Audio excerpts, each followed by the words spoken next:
तो हेलो दोस्तों, मेरे YouTube चैनल में एक बार फिर से स्वागत है कि नई स्टोरी के साथ। तो दोस्तों, सबसे पहली बात, आप अगर मेरे चैनल पर आते हैं और वीडियो देखने के लिए अगर आते हैं ना, तो वीडियो लास्ट तक ज़रूर देखना, क्योंकि कहानी का पता तो जब भी चलेगा ना, जब आप सारी वीडियो देखेंगे तो तभी तो पता चलेगा इस कहानी के अंदर क्या है। लेकिन क्या आप एक आध दो चार सेकंड देखते हैं और फिर स्क्रॉल कर देते हैं, ऐसा आपको इस कहानी का क्या पता चलेगा इस कहानी के अंदर क्या क्या है। तो चलो वीडियो स्टार्ट करते हैं। विनय एक बीमा कंपनी में काम करता था। उसकी कंपनी उसको एक जगह से दूसरी जगह काम करने के लिए भेजा करती थी, जिसकी वजह से वो अपना घर कहीं एक जगह नहीं टिक पा रहा था उसका, क्योंकि कंपनी कहीं से कहीं भेज रही थी। इस बार उनको नेपाल के एक छोटे से पहाड़ी इलाके में जाना था, करीब 1 महीने के लिए। इसलिए इस बार उन्होंने अपनी पत्नी को भी साथ ले लिया। चल तू भी चल मेरे साथ, तू अकेली यहाँ पर क्या करेगी। परिवार में वो सिर्फ उनकी पत्नी और वो दोनों, उनकी पत्नी खुद दो ही थे। विनय और उसकी पत्नी दोनों नेपाल के लिए निकल पड़े। वैसे भी ठंड का मौसम था और नेपाल में तो ऊपर से अब बहुत तेज़ बर्फबारी पड़ रही थी। वो लोग अपने घर में पहुंच चुके थे और अपने घर तक पहुंचने के लिए उनको बहुत सारी परेशानी उठानी पड़ी, क्योंकि घर छोटे से गांव में एक पहाड़ी इलाके में था, जिसकी वजह से दोनों बहुत पहुँचते थक गए थे। रात के करीब 12:30 बज चुके थे। जहाँ वो रहते थे वहाँ एक दूसरे घर से बहुत ज़्यादा दूर थे। पहाड़ी इलाकों में ऐसा होता है, एक जगह घर नहीं होते हैं, बहुत ज़्यादा अंतर से होते हैं। बाहर जोरों की ठंडी हवा और बर्फ़ गिर रही थी। दोनों अपनी रजाई में दुबक कर आराम ही कर रहे थे। अचानक उनको लगा किसी ने उनके घर का दरवाज़ा खटखटाया। यार वो उस बात को सोच कर परेशान हुए, अभी तो हम आकर लेटे हैं, लेकिन अभी इतनी जल्दी दरवाज़ा किसने खटखटाया। फिर उन्होंने सोचा शायद तेज़ हवा के चलते हो रहा हो, तेज़ हवा भी तो ज़्यादा चल रही है इसलिए दरवाज़ा खटखटा रहा हो। उन्होंने सोचा चल छोड़ो, हवा की वजह से हो सकता है। जब अगली सुबह विनय और जिस काम के लिए आया था उसके लिए वो वहाँ से निकल पड़ा, नौकरी करने के निकल पड़ा।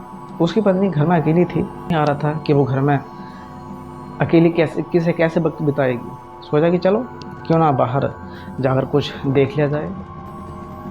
बाहर तो ठंडी थी पर हवा नहीं चल रही थी, इसलिए उसने अपना स्वेटर पहना और बाहर घूमने के लिए वो निकल पड़ी।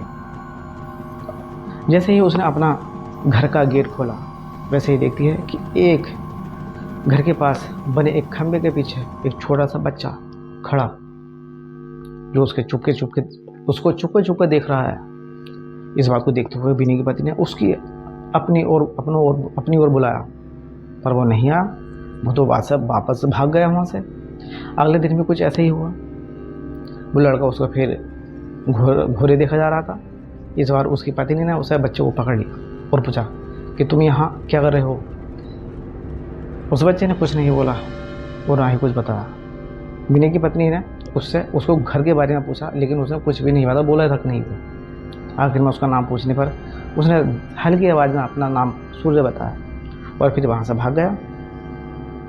उसका कुछ व्यवहार को समझ नहीं आ रहा था, ये किस तरीके से आता है और मुझे देखता और भागा चला जाता है।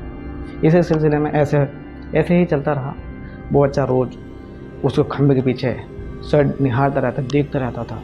उस दिन रविवार की रात अंगीठी के सामने आग ताप रहे थे। जाड़ा इतना लग रहा था क्योंकि बाहर की हालत बहुत ख़राब थी।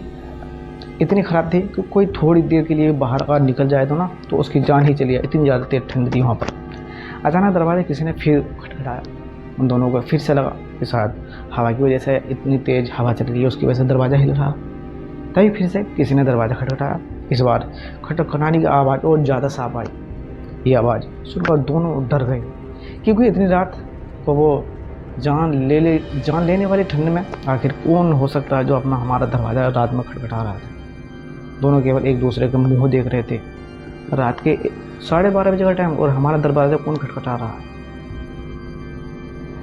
अचानक दरवाजे के बाहर से धीरे धीरे रोने की आवाज़ आई। तभी विनय ने जोर से आवाज़ में बोला, कौन है भाई, बाहर कौन है।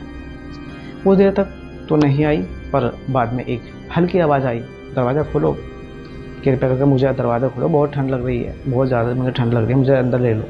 ये आवाज़ किसी छोटे बच्चे की थी। तभी विनय की पत्नी ने ये आवाज़ सुन ली। उसको जानी पहचानी लग रही थी कि हाँ ये आवाज़ उस बच्चे की है। कहा कि ये तो बच्चे की आवाज़ है। जो रोज़ घर के बाहर खड़ा रहता है। बिन्नी की पत्नी ने कहा कि हमें उसे अंदर लाना चाहिए। वो भागते हुए अभी दरवाजे के पास जा ही रही कि अचानक उसके घर के फ़ोन की घंटी बजी।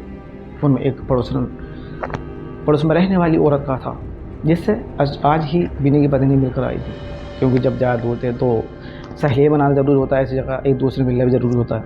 बिन्नी की पत्नी ने फ़ोन उठाया, वहाँ से उस औरत की आवाज़ आई, हेलो जी, मैं आपको बताना भूल गई थी कि हाँ, अगर आपके घर बाहर कोई दरवाज़ा खटखटाए तो उसको मत खोलना, मैंने इसीलिए फ़ोन किया था। बिन्नी की पत्नी ने कहा कि अभी मेरे घर के बाहर एक बच्चे की आवाज़ आ रही है जो दरवाज़ा खोलने को कह रहा है। तभी उस औरत ने कहा कि नहीं, आप बिल्कुल मत खोलना, वो असल में एक आदमी है। यहाँ जब तेज़ आंधी और ठंड पड़ती है तो वो सबके घर के बाहर जाता है और दरवाज़ा खोलने को कहता है। वो ठंड का बहाना बनाता है और दरवाज़ा खुलवाने की कोशिश करता है। अगर कोई गलती से भी दरवाज़ा खोलता तो वो अगले दिन बर्फ में दबा हुआ मिलता है। ये सुनते ही उसके पैर उतली ज़मीन खिसक गई, क्योंकि उसे ये पता नहीं था, किसी पड़ोसन ने बताया तब उसको ये पता चला। ये सोचने लगी कि जो बाहर दरवाज़ा खटखटा रहा है वो असल में एक आत्मा है। हाँ, उन्होंने दरवाज़ा नहीं खोला। अगले दिन वो दोनों भागकर पड़ोसी के घर के पास गए और पूरे मामले की उनकी जानकारी ली। पूछने पर उस औरत ने बताया कि इस गांव में एक परिवार रहता था। पहाड़ टूटने की वजह से उस परिवार का सारा विनाश हो गया, वो सारे मर गए, लेकिन उसमें सिर्फ एक बच्चा बचा गया था। वो दूसरे के घर जा जाकर खाना मांगता। एक दिन बहुत ज़ोर से बर्फबारी हो रही थी, आंधी तूफान आ रहे थे, लेकिन मैं दूसरे घर के बाहर दरवाज़ा खटखटाकर घर के अंदर आने के लिए गुहार लगाता, मुझे अंदर ले लो, मुझे अंदर ले लो, मुझे अंदर उड़ा लो, पर किसी ने भी उसकी गुहार नहीं सुनी।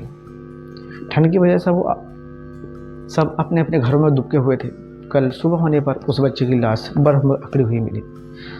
आज भी कभी कभी जोरों से बारिश और आंधी आती है तो उसकी आत्मा सबके घर के पास आती है और गुहार लगाती है। ये सब सुनकर दोनों हैरान रह गए, लेकिन वो वहाँ 1 महीने जब तक रहे तब तक 3-4 बार उसके साथ ऐसा हुआ।